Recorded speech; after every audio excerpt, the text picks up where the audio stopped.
They used to say the Japanese are inscrutable, an island people never overrun until 1945, Asia's first westernized nation, dividing with the USA near to half the world's trade.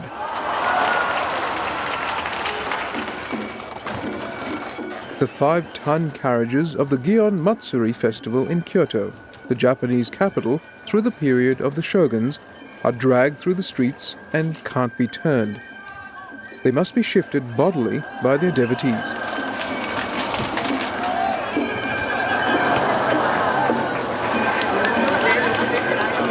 Is this a tourist spectacle? A religious rite? A national statement?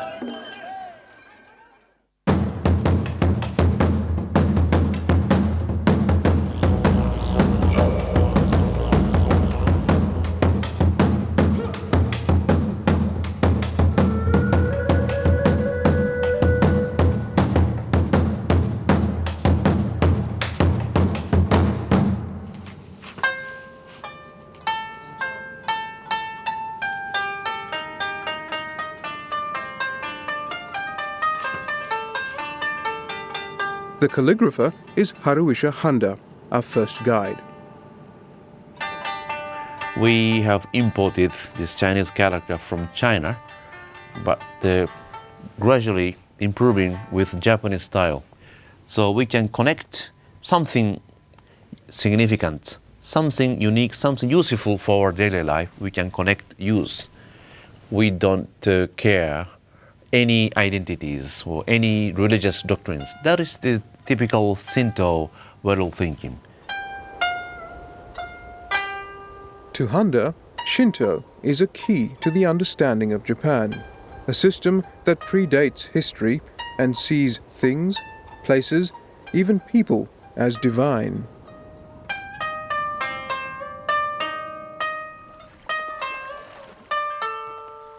Across the waters of the Ashinoke Lake, the red torii arches of the Hakone Shrine.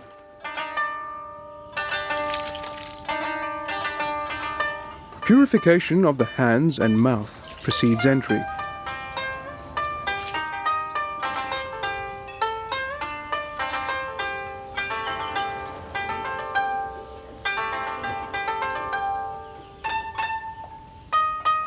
The belligerent state Shinto of the Pacific War period threw a shadow over this faith, which has never been accepted abroad like other religions, Buddhism, Christianity.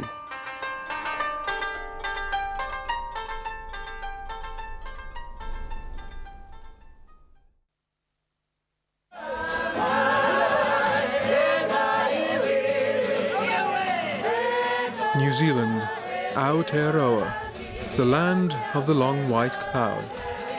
Snow-tipped summits dominate peaceful pastures. Tangata whenua ko te pake whakapapa. Tangata whenua ko te take me te mana. Tangata whenua ko te hana o te hā. Tangata whenua, te ahi ka.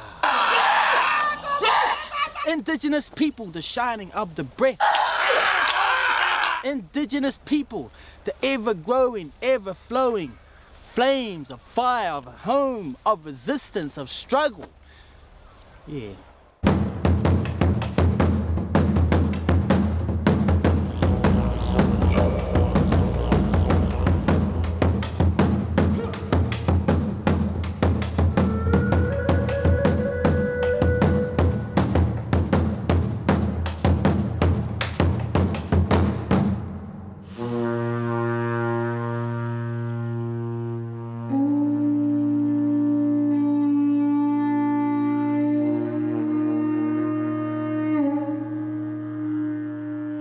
There is a vision of New Zealand's first stirrings by one of the country's historians and musicologists. Story creation is centred on the two figures, the father figure and the mother figure, the Earth Mother and Sky Father, and tells a story how these two people were living in the world of darkness, literally in the world of darkness, and they reared a whole family of sons. But the youngest son, called Tahani, like a lot of young men want to do, no matter what cultures they come from, to kick over the traces and try and change the world. So I guess he'd heard that on the other side of the darkness was light. So how did you let in the light? Well, his parents were actually fixed together. So he thought, if I can separate them, this light might flow in. So he did. After great concerted effort of heaving and shoving and the ripping of sinews and so on, the parents were separated, and then the light flowed in.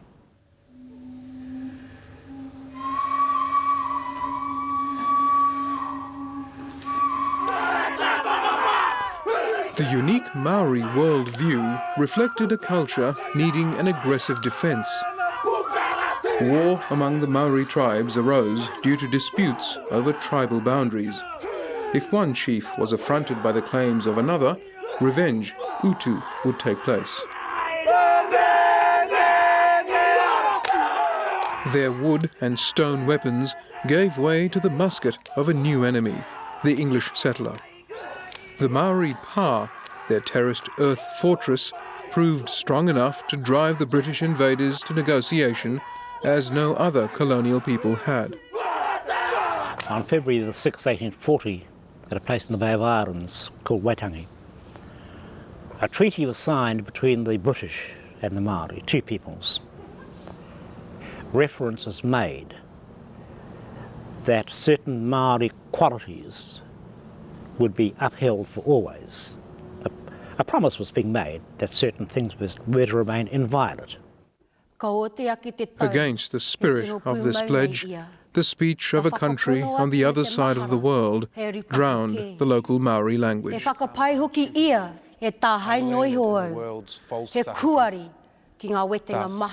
Vainly thinking that she thinks me young, although she knows my days are past the best. Simply, I credit her false-speaking tongue. On both sides, thus, is simple truth suppressed.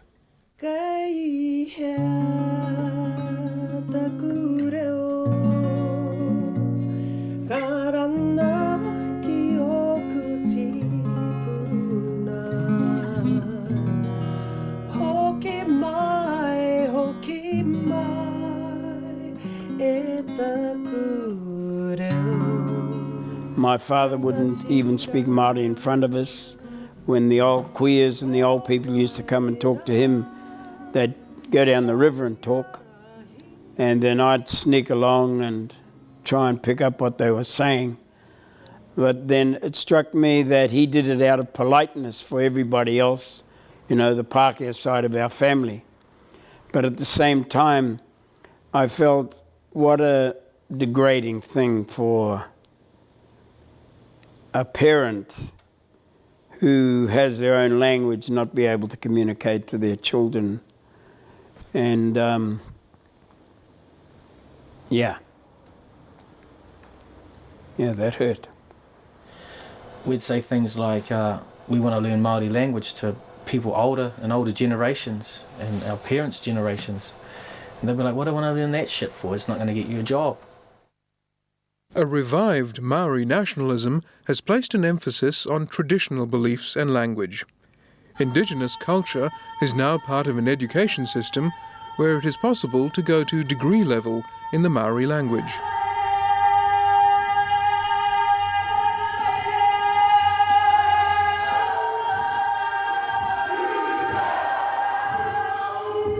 The traditional welcome, the pōwhiri.